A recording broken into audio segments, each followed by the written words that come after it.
Boa noite a todos, eu quero saudar a igreja com a gloriosa paz do Senhor Jesus, amém? Vamos assim dar continuidade ao estudo da carta de Paulo aos Efésios. Capítulo 4, você pode ir abrindo aí a sua Bíblia, ou também acessando pelo celular, para assim a gente dar continuidade ao qual nós estamos sendo ricamente abençoados pelo estudo da palavra de Deus. Como é maravilhoso, irmãos, a gente poder aprender com a palavra de Deus. Tem sido assim a cada quarta-feira e é um privilégio para mim e para você que estamos aqui nessa noite, como também para aqueles que hão de assim poder ver pelas nossas redes sociais da igreja. Se você ainda não está inscrito no canal da igreja, procure se inscrever e assim também acompanhar não só os cultos da quarta-feira, como toda a programação da igreja. Se você encontrou, diga amém. Efésios capítulo 4, a partir do versículo 17, diz assim a palavra do Senhor: E digo isto, e testifico no Senhor, para que não andeis mais como também andam os outros gentios, na vaidade do seu sentido, entenebrecidos no entendimento, separados da vida de Deus, pela ignorância que há neles, pela dureza do seu coração, os quais, perdido todo sentimento, se entregaram à dissolução, para com avidez cometerem toda impureza. Mas vós não aprendestes assim a Cristo. Isso é, o que tendes ouvido nele, e fostes ensinado, como está a verdade em Jesus. Que quanto ao trato passado, vos despojeis do velho homem, que se corrompe pelas concupiscências do engano, e vos renovei no espírito do vosso sentido, e vos revistais do novo homem, que segundo Deus é criado em verdadeira justiça e santidade. Pelo que deixai a mentira, falai a verdade, cada um com seu próximo, porque somos membros uns dos outros. Irai-vos e não pequeis, não se põe o sol sobre a vossa ira. Não deis lugar ao diabo. Aquele que furtava, não furte mais, antes trabalhe, fazendo com as mãos o que é bom, para que tenha o que repartir com o que tiver necessidade. Não saia da vossa boca nenhuma palavra torpe, mas só a que for boa para promover a edificação, para que dê graça aos que a ouvem. Não entristeçais o Espírito Santo de Deus, no qual estáis selado para o dia da redenção. Toda amargura, ira, cólera, gritaria e blasfêmias, toda malícia seja retirada entre vós. Antes sede uns para com os outros benignos, misericordiosos, perdoando-vos uns aos outros, como também Deus vos perdoou em Cristo. Amém, meus irmãos? Um texto um pouco longo, mas nós vamos assim, dentro de um tempo hábil, a gente vai tentar aqui explicar para vocês algumas coisas. Mas antes eu quero introduzir o seguinte assunto. Já faz alguns anos, meus irmãos, que o mundo tem entrado numa pauta chamada pautas progressistas. E essas pautas progressistas, que está no meio político, está no meio acadêmico, filosófico, tem tomado conta dos assuntos da mídia e dos chamados intelectuais. Essas pautas progressistas, eles visam, que tem esse nome bonito. Minha esposa diz o seguinte, que o povo gosta de botar nome bonito em coisa feia.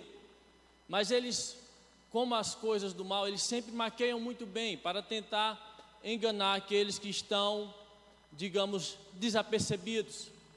E essas pautas progressistas está embutidas coisas que vai de encontro à nossa fé. Por exemplo, aborto, legalização das drogas e outras coisas mais.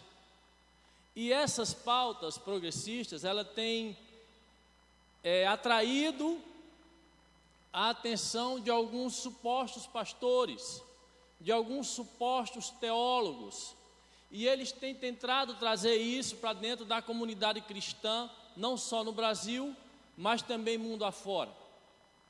E esses atos chamados de progressistas, que para mim tem outro nome, é heresia, no que se refere ao que bate de encontro à nossa fé, tem entrado no meio da comunidade cristã, e nós precisamos estar percebido, porque esses supostos teólogos, esses supostos pastores, eles estão trazendo isso, como eu falei, para dentro da comunidade cristã. E isso, irmãos, nos traz uma preocupação. Isso nos traz para que nós possamos tomar as atenções devidas. Porque pense comigo, esses progressistas, chamados de cristãos, eles estão trazendo essas pautas, a qual tem tentado banalizar a graça. E o que é banalizar a graça, meus irmãos? É quando nós sabemos que somos salvos por Cristo, é quando nós sabemos que Jesus salvou por obra exclusiva e unicamente dele, e tentamos agora continuar a viver a vida que vivíamos antes de ser alcançados pela graça, antes de ser regenerado pelo Espírito Santo. E isso é banalizar a graça. Essa banalização da graça, ela tem entrado muito forte, e a igreja do Senhor precisa estar atenta, porque tem passado a ideia da seguinte forma: nós somos salvos por graça, foi Jesus que nos salvou pela graça, nós não precisamos fazer nada, é verdade, para a salvação nós não precisamos fazer nada, portanto, nós podemos continuar fazendo ou vivendo como vivia outra hora. Isso é um ensino herético e que não está de acordo com a palavra de Deus. Porque se você percebeu o texto que eu e você, nós lemos, nós vamos ver uma lista de como deve se comportar um novo homem, alguém que se despiu da velha natureza, alguém que se despiu do velho homem e agora está vestido no novo homem, com mente, imagem e semelhança de Cristo. E você perceba isso, irmãos, que esse assunto tem, de forma até sorrateira e romântica, tem entrado na comunidade cristã, Brasil e mundo afora. Eles têm banalizado essa obra tão maravilhosa que é a graça de Cristo, nos colocando de uma forma que nós não precisamos mais ter ética cristã, nos colocando de uma forma como que nós não temos mais deveres. Por sinal, a sociedade de hoje só quer nos colocar direitos, e eles têm pervertido a ordem, eles têm pervertido querendo colocar direito para depois os deveres, mas está errado. O princípio é os deveres, para depois nós temos os direitos, é nós nos comportarmos como tal. É interessante isso, meus irmãos, porque Paulo escreve essa carta, o texto que lemos vem logo em seguida a explicação de Paulo sobre a salvação pela graça, para que os irmãos não pensem que salvos pela graça agora pode continuar a vida que vivia, para que os irmãos não pensem que agora, se eu sou salvo pela graça, ela não vem de obras, eu não preciso fazer nada, então a minha vida não precisa mudar. É isso que tem entrado, irmãos, nós precisamos ter cuidado. Mas aquele que está atento à palavra, aquele que está percebido as verdades inerrantes do Evangelho de Deus, vai entender logo, vai perceber logo e vai dizer: não, antes a palavra, antes o que Jesus disse. E esse ensino, irmãos, esse ensino herético de banalização da graça tem entrado, e a igreja de Deus, a qual eu e você fazemos parte, nós temos que estar atentos ao que a palavra de Deus nos diz. Percebe, irmãos, que Paulo ele vai fazer isso e dizer isso a uma igreja Perceba, irmãos, a um leitor mais atento da carta aos Efésios, que Paulo escreve toda a carta e ele não menciona o nome de pessoas. Por quê? Porque essa carta ela tinha um propósito circular. Ela tinha um propósito pedagógico de ensinar aquela comunidade, não só a igreja de Éfeso, mas a igreja de Colossos e de Laodiceia. Ou seja, era uma carta que circulava, não só na igreja de Éfeso, mas ela circulava de forma vizinha, ensinando aqueles irmãos a como se comportar como tal. Porque, irmãos, a gente se comporta dentro de uma ética cristã, não mais para alcançar salvação, não mais para alcançar favor, mas sim agora para estar condizente que a fé que abraçamos um dia. Não dá, irmãos, não há compatibilidade de ser uma nova criatura, de ser um convertido e continuar nas práticas antigas. Mesmo que sendo salvo por graça, mesmo que nós não precisamos fazer nada, mas não é condizente com a fé cristã continuar nas velhas práticas a qual Deus nos resgatou. E Paulo faz questão de colocar isso, irmãos. Eu achei isso interessante porque ele faz questão de colocar na mesma carta onde ele diz que é salvo pela graça, para que a gente não banalize a graça e antes tenha uma vida de acordo com a fé que eu e você confessamos no nosso Senhor Jesus. E ele vai dizer, irmãos, preste atenção, porque ele vai dividir aqui essa carta que nós lemos, o texto que lemos, ele vai dividir da seguinte forma. Ele vai dizer o que é que a velha natureza, os ímpios, aquele que não foi regenerado, do verso 17 ao verso 19, ele vai dizer como é que vive os ímpios. Do verso 20 ao 24, Paulo vai apelar para uma reflexão, para que eles pensem, para que eles comparem o que é a vida com Cristo, uma vida com Deus e uma vida sem Deus. E do verso 25 ao 32, Paulo vai trazer uma lista de uma vida de ética cristã. E o primeiro, irmãos, que eu quero pensar e colocar aqui com vocês é que Paulo lista, é que como agem os ímpios. Paulo mostra, veja, irmãos, a pedagogia de Paulo, como Paulo era ele tinha vida, ele tinha doutrina, e ele traz isso de forma bastante detalhada. Ele diz, olha, digo isso, versículo 17, para que não andeis como andavam também os gentios, na vaidade do seu sentido. O que Paulo, irmãos, estava dizendo aqui é que essas pessoas, os ímpios, as pessoas que não nasceram de novo, eles vivem de acordo com o seu pensamento, e no seu pensamento e nos seus propósitos eles não colocam Deus. É assim o velho homem, era assim que nós andávamos. Eu tenho certeza que antes de eu e você conhecermos a Cristo, nós não imaginávamos em 2020 estar servindo a Deus. Muitos de nós, antes de nós conhecermos a Cristo, nós colocávamos projetos na nossa vida, mas nós não colocávamos Deus. E Paulo está dizendo aqui como é que viviam os gentios, como é que vive o homem sem Deus.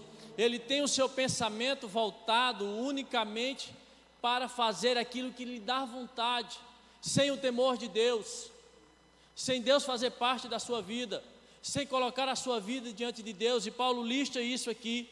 Ele vai listar também no versículo 18, continue com a sua Bíblia aberta, a gente vai tentar andar um pouquinho no texto.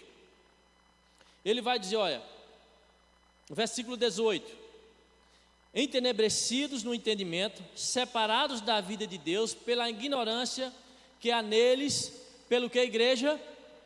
Pela dureza do seu coração. Veja, irmão, que um ímpio, um não regenerado, ele anda na dureza do seu coração. Aqui traz a ideia daquela pessoa que vive no pecado, ao ponto do seu pecado estar calejado dentro dele. É assim que anda o ímpio. O ímpio, ele vive, a prática do seu pecado já está ali encaliçada, já está ali rígida, porque ele não consegue deixar a velha natureza. Versículo 19, Paulo vai dizer como anda o ímpio, ou o não regenerado, ou o velho homem. Ele vai dizer no verso 19, que é aquele que perde o senso do ridículo. Olha aí o verso 19, os quais, havendo perdido todo sentimento, se entregaram à dissolução, para que com avidez cometerem toda a impureza. O que é isso, meus irmãos? É o velho homem que tem a velha prática de que, quando ele começa na sua vida de pecado, ele começa, a um exemplo, ao que bebe, Veja, ele bebe uma vez, e aí ele bebe e fica meio que escondido para que ninguém veja. Aí depois ele já começa, vai perdendo a vergonha, e aí ele já começa a beber, e as pessoas já vão vendo ele bebendo. E aí ele começa agora, ele já não se importa mais que as pessoas falem que ele beba, que ele é um bebarrão, que ele viva descendo as ladeiras. Ele vai perdendo esse senso. É assim a natureza do velho homem. É aquele que rouba uma caixa de fósforo, e aí depois ele perde a vergonha de roubar uma caixa de fósforo, aí vai aumentando o grau, vai roubando o celular, depois está aí sendo preso por roubo, perdendo a vergonha, e vai dizer, como um rapaz que eu conheci, que ele de tanto ser preso, pego roubando galinha, ele dizia: olha, cadeia para mim é hotel. Veja que as pessoas que não são regeneradas vai perdendo o senso do ridículo. O pecado vai se tornando uma coisa habitual. É assim o velho homem. Paulo vai listando isso. É aquele que comete o pecado, a imoralidade sexual, e aí ele vai cada vez mais aumentando, ao ponto de perder qualquer senso de estupidez, e vai se tornando uma pessoa cada vez mais distante, ao ponto do texto dizer que aquela pessoa fica entregue, irmãos. Deus entrega, lá em Romanos, diz ao homem que tem o desejo pelo pecado, ao homem que não foi nascido de novo, Deus o entrega aos desejos da sua carne. Ele vai cada vez mais afundando espiritualmente. Mas o texto também vai dizer, irmãos, eu acho aqui interessante, é que Paulo vai listar e apelar aos irmãos para que ele faça uma reflexão, a partir do verso 20, diz assim, ele diz: mas vós não aprendestes assim, aleluia, Cristo é referência para nós, mas vós não aprendestes assim, se tendo ouvidos neles e fostes ensinado como está a verdade em Jesus, que quanto ao trato passado, ou seja, quando antes da regeneração, vos despojeis do velho homem, que se corrompe pelas concupiscências do engano, e vos renoveis no espírito do vosso sentido, ou seja, no vosso pensamento. Pense, pare para refletir, e vos revistais do novo homem, que segundo Deus é criado em verdadeira justiça e santidade. Irmãos, desculpa a franqueza, mas para a gente entender que uma vida com Deus é melhor, muitas das vezes não é preciso nem ter fé, é só preciso pensar. É preciso você e eu comparar o que é uma vida sem Deus e o que é uma vida com Deus. E quando a gente coloca isso na balança, uma vida sem Deus é o quê? É aquilo que eu falei, o que Paulo acabou de listar para nós. Pessoas sem o apreço pela verdade, pessoas sem o apreço pela boa moral e os bons costumes. E aí quando a gente para, e é isso que Paulo exorta a esses irmãos, pare e pense um pouco. Pense que uma vida com Deus é melhor. Veja como era. Veja como vocês eram quando eram gentios, como gentios que vivíamos. E veja agora. Ô irmãos, uma vida com Cristo é incomparavelmente melhor. E Paulo apela para esses irmãos que ele pense, que eles façam uma reflexão na sua mente. Don Stott diz que vida cristã também é pensar. E a gente tem que parar para pensar e comparar o que é uma vida com Deus e uma vida sem Deus. Uma vida sem Deus, meus irmãos, é como uma folha seca, onde as pessoas são levadas para tudo que é canto de engano, para tudo que é prazer e mundanos. As pessoas são levadas, elas não têm firmezas. E a vida com Cristo, quando a gente faz essa comparação, o que é a vida com Cristo? É vida com alegria, mesmo em meio à tristeza, mesmo como nós cantamos aqui, ainda que não haja fruto na videira, que os produtos da oliveira minta, a gente consegue se alegrar. É essa comparação, porque a gente começa, uma vida sem Deus não tem esperança, vida com Deus tem esperança em Cristo Jesus. Uma vida sem Deus, ela é degenerativa, espiritualmente falando, moralmente falando. Uma vida com Deus, não. A gente é sentado, é levado a sentar com Jesus nas bodas do Cordeiro, e a gente entende que a vida com Cristo é infinitamente melhor e muito melhor, não dá para comparar. É inteligente, irmãos, a gente parar e comparar uma vida sem Deus e uma vida com Deus. Por que é inteligente? Porque fica fácil a resposta e a decisão. Deuteronômio, capítulo 19, versículo 30 diz: eis que eu tenho te proposto a bênção e a maldição. Aí Deus ainda dá um conselho, olha, escolhe a bênção. É uma questão de escolha, de a gente poder comparar e ver que vida com Deus é melhor. E aí Paulo faz isso na vida desses irmãos para que eles parem e pensem, reflitam. Sabe, meus irmãos, muitas pessoas não têm parado para pensar. Muitos estão com o seu coração endurecido. Você tenta falar de Deus, as pessoas não dão ouvido. Você tenta chamar para a igreja, a pessoa inventa 1001 desculpas e não vem. Você não consegue trazer, aí você quer visitar. E aí quando você tenta e fala no visitar para você falar de Deus, a pessoa arruma 1001 desculpas dizendo que não dá. A vida com Deus é melhor.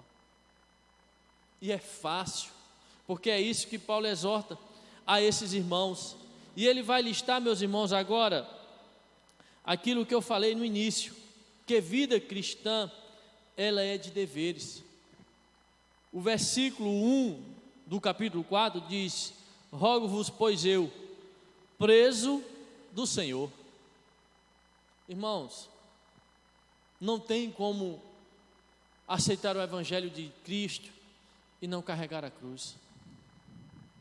Não tem como aceitar o evangelho e negar a sua própria vontade para fazer a vontade de Deus. Não tem evangelho de Cristo verdadeiro sem antes renunciarmos a nós mesmos, para que a vontade de Deus prevaleça na minha e na sua vida. E a vida cristã, irmãos, ela é mais pautada por deveres, porque até a salvação, ela foi de graça e nos dada de graça. Não foi um direito adquirido por nós, antes foi unicamente mérito e exclusivo do Senhor Jesus.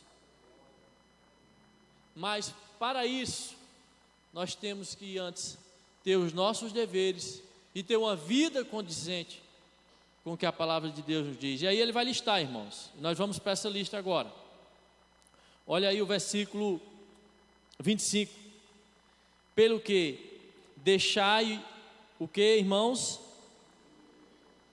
E falai agora o que? A verdade. Que coisa maravilhosa, irmãos. Veja que Paulo ele apresenta o que é uma vida sem Deus. E aí ele tem em contrapartida o que é uma vida com Deus. Uma vida sem Deus é uma vida de mentira. Perceba, meus irmãos, que do versículo 25 ao versículo 32, Paulo trata sobre relacionamentos, como nós nos relacionarmos como irmãos e como as pessoas.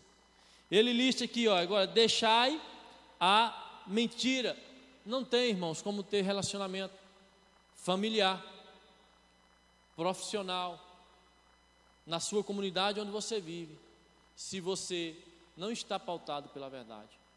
Não tem como ter um bom relacionamento. Assim também é a vida cristã, irmãos. Tem que estar pautada pela verdade. O interessante aqui, irmãos, é que Paulo diz, olha, deixai-vos a mentira e antes praticai a verdade. Veja, irmãos, que Paulo usa aqui o que os estudiosos dizem, ele apresenta um ponto e um contraponto. Ele diz, olha, deixa a mentira, praticai o quê? A verdade.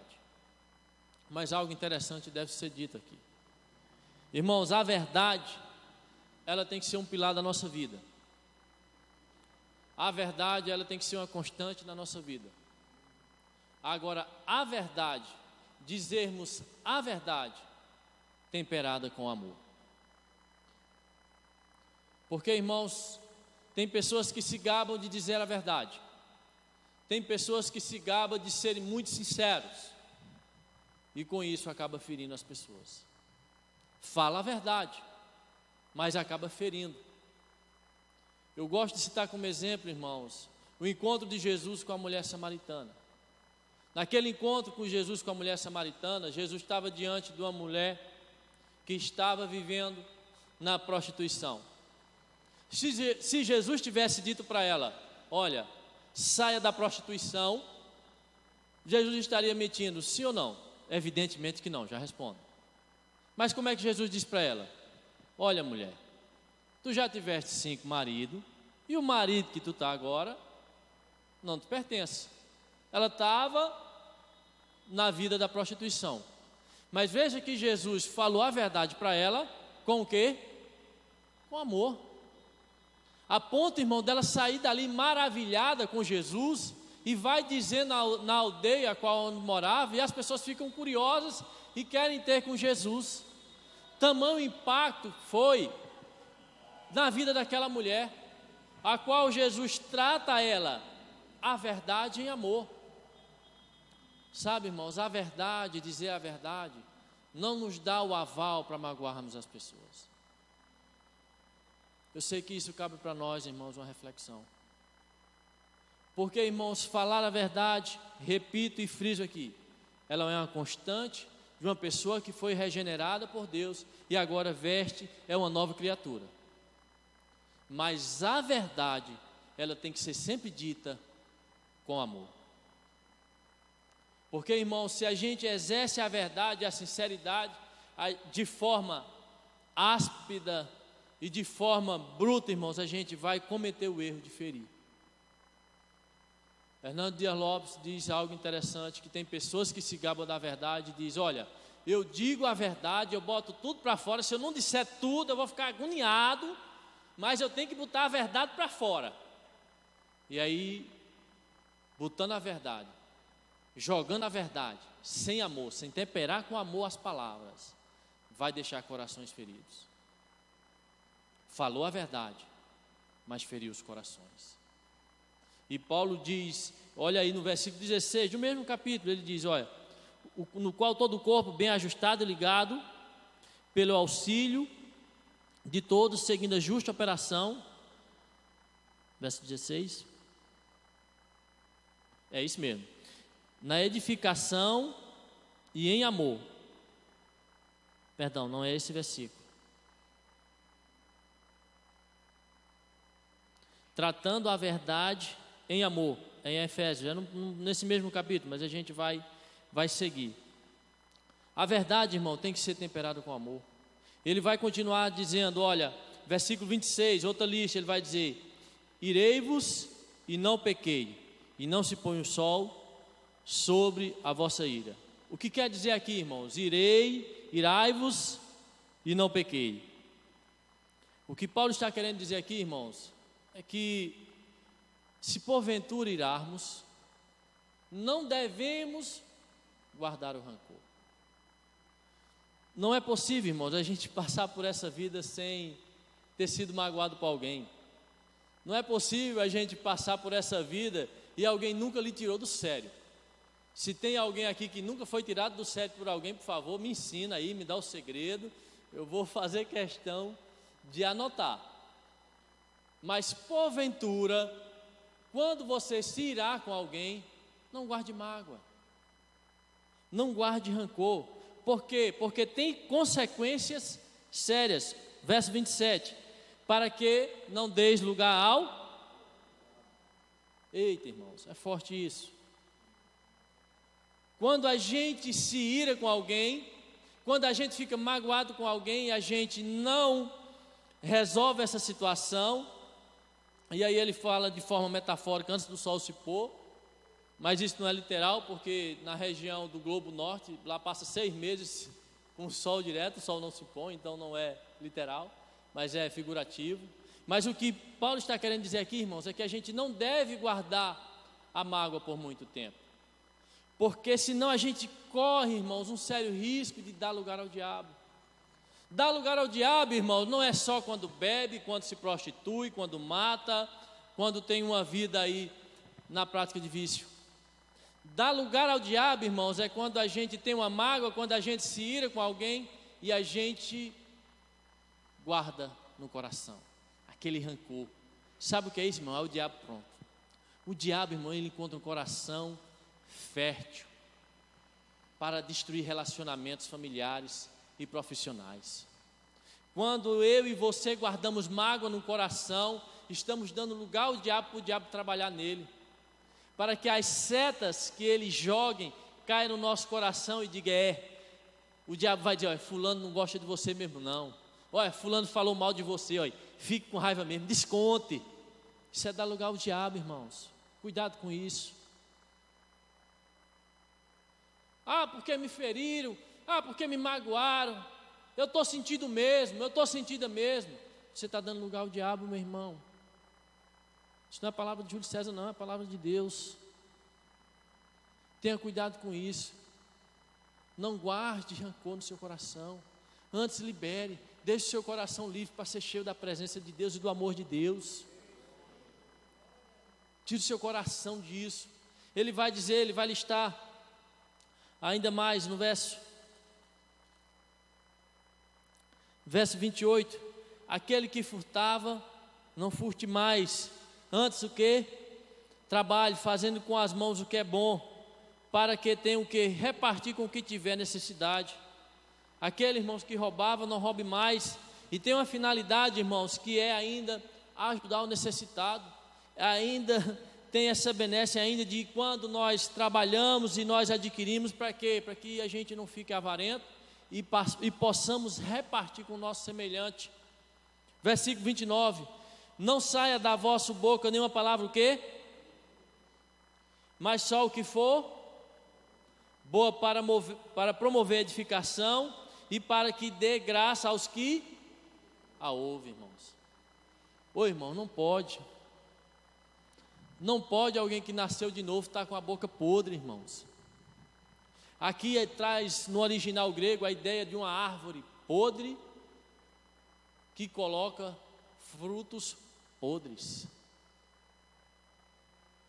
Como diz o apóstolo Valdomiro, é forte, Brasil. É forte, irmãos. Não pode alguém que nasceu de novo ter uma boca que só sai a palavra torpe. E aí ele apresenta um outro contraponto. Sai o que? Palavras de edificação. Tem pessoas, irmãos, que têm um hábito, um vício de só dizer palavras torpes, palavras que não trazem edificação, palavras que só procura denegrir o outro, que só procura ofender o outro. Mas um conselho que o apóstolo Paulo, e o contraponto a isso, é que antes a nossa boca tem que promover o bem, a edificação da igreja. Antes de eu e você falarmos qualquer besteira ou palavra torpe que venha magoar alguém, pensemos antes de falar. Antes vamos ver, para que eu vou falar isso? Será que essa palavra que eu vou dizer vai trazer alguma edificação? Será que esse assunto que eu vou tocar aqui vai trazer alguma benécia? A pessoa vai se alegrar com o que eu vou falar? Será que o que eu vou dizer aqui vai gerar alegria no coração da pessoa? Pense nisso, irmãos.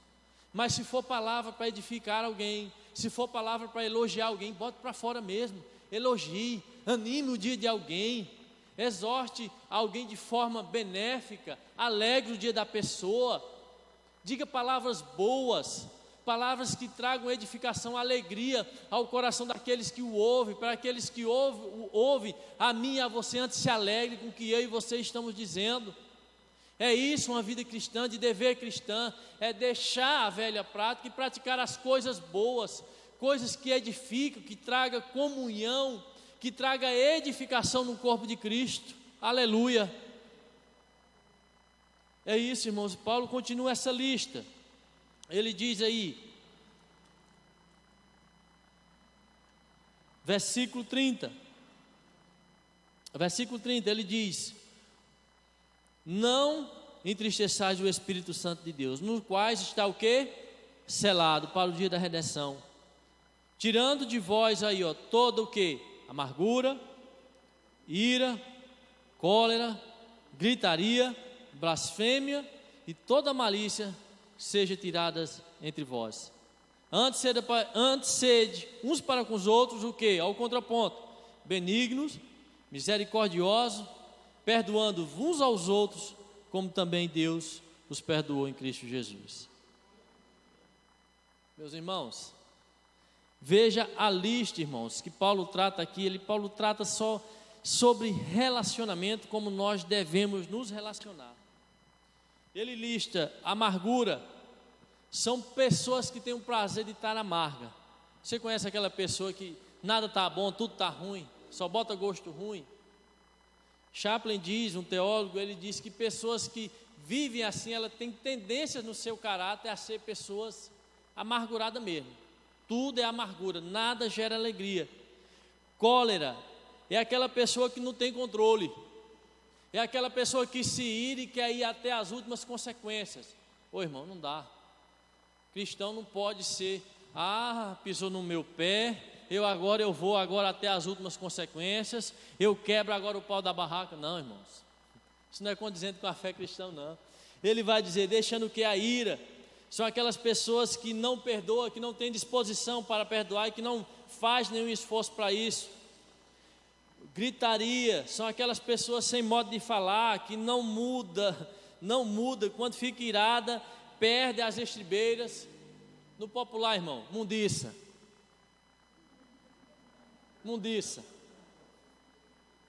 Não é condizente, irmãos, com a fé cristã. A fé cristã, meu irmão, você fala as pessoas de forma educada e civilizada. A fé cristã preza um bom relacionamento.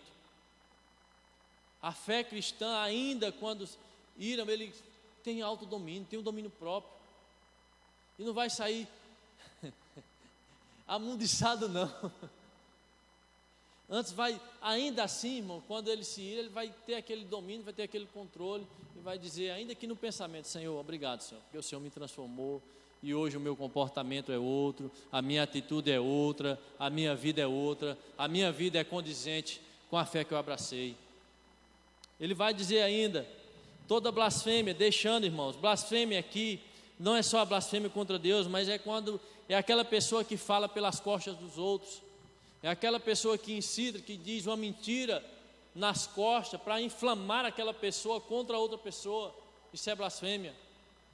Isso também, irmãos, tem que ser tirado do nosso meio. E aí ele ainda diz malícia.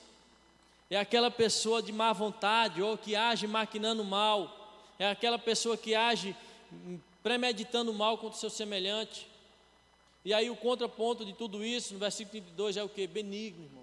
É ser gentil, é ser generoso. Benigno é ser bondoso, é ser útil com o seu irmão, é ser útil com o seu vizinho, é ajudar aqueles que precisam. Tudo isso agora faz parte de alguém que nasceu de novo e que está condizente, que vive debaixo da graça, que foi alcançado pela graça e que se comporta assim. Dizendo compassivo, irmãos, paciência, irmãos. Eu sei, irmãos, que isso são assuntos que não dá muito glória a Deus e dá até sono, mas que precisa ser tratado, irmãos, precisa ser explicado. A vida cristã é isso, irmãos, é deveres, que nós devemos nos comportar de acordo com a fé que nós confessamos. Antes mais, aí Paulo conclui, ele trata de novo, perdoando uns aos outros com a mesma medida que Deus nos perdoa. Pare para pensar comigo, irmãos. Hoje, quando nós formos orarmos e deitarmos, pelo menos eu pressuponho que façamos isso. Quando nós formos pedirmos perdão a Deus dos nossos pecados, a não ser que você não pecou hoje, aí você desconsidera o que eu vou falar. Mas nem que seja um pecado, umzinho que você cometeu. Você é bonzinho, então se você só cometeu um, você vai pedir perdão, Senhor, me perdoa. Assim como o Senhor me perdoou, eu também quero perdoar também os meus irmãos. Aí imagine você, a gente quando alguém nos fere, e aí a gente diz, o nosso perdão é assim, eu perdoo, mas também não dirijo mais a palavra àquela pessoa. É assim que Deus faz, irmão? Sim ou não? Olha, eu perdoo, mas se aquela pessoa entrar por uma porta, eu saio pela outra. É assim que Deus faz, irmãos? É assim o perdão de Deus? Olha, perdoar eu perdoo, eu falo, eu cumprimento, mas dentro de mim, olha, mudou, viu? Olha, aquela pessoa não me entra mais, aí eu não consigo, aquela pessoa não consigo engolir mais, olha, eu perdoo. Aí a gente se depara com um texto e diz, perdoai-os na mesma medida que Deus nos perdoou. O apóstolo Pedro foi perguntar a Jesus e disse, Senhor, quantas vezes nós devemos perdoar? 7 vezes, Senhor? E aí Jesus, não. 70 vezes 7, Pedro. Eu não sei. Eu acho que eu e você não magoamos tanto alguém assim.